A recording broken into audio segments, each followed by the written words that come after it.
The relentless monsoon rains had transformed the once gentle jungle creek into a thundering, muddy dragon that swallowed the lowlands.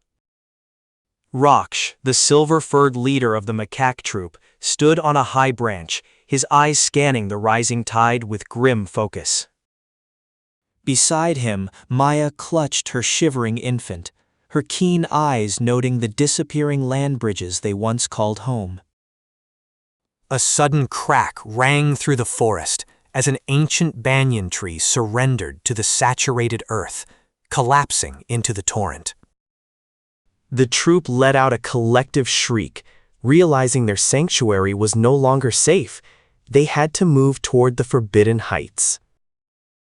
Among them was Kiri, a young, curious male who noticed something strange, a rhythm in the falling rain that seemed to point toward the cliffs.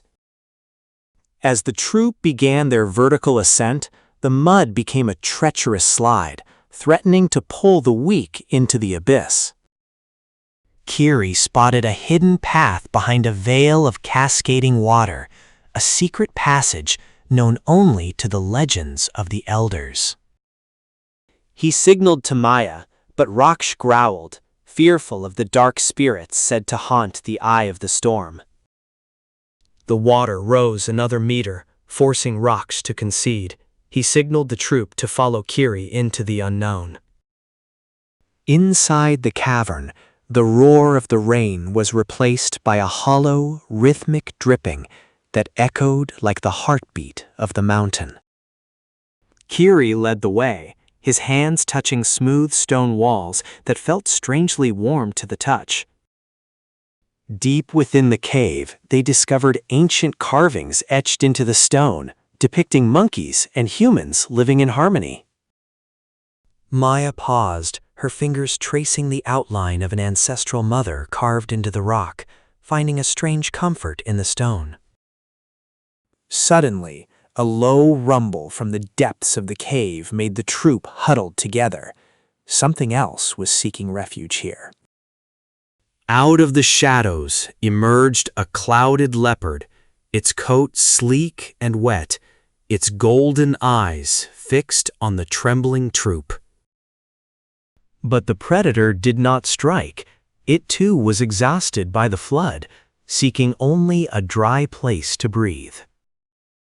An uneasy truce was formed in the dark, a shared survival against the fury of the elements outside. Kiri continued to explore, finding a vertical shaft where the rain fell as a single crystalline thread.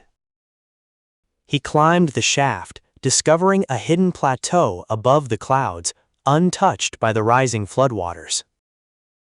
It was a paradise of fruit and clear springs, a sanctuary the troop had forgotten existed in their tales. Kiri returned to the troop, his excitement infectious as he mimicked the lush trees and sweet water of the world above. Raksh was hesitant, but the leopard's presence and the rising cave floor left them with no choice. The ascent was grueling, the monkeys forming a chain to pull the young and the elderly up the vertical shaft. Maya carried her infant in her teeth as she navigated the narrow cracks, her strength pushed to the absolute limit. As the last monkey reached the plateau, the leopard watched them from below, a silent guardian of the cave's secrets. The troop emerged into the sunlight, their wet fur steaming in the warmth of a sudden break in the storm. They feasted on wild figs and drank from the mineral-rich springs, their spirits reviving after the terrifying ordeal.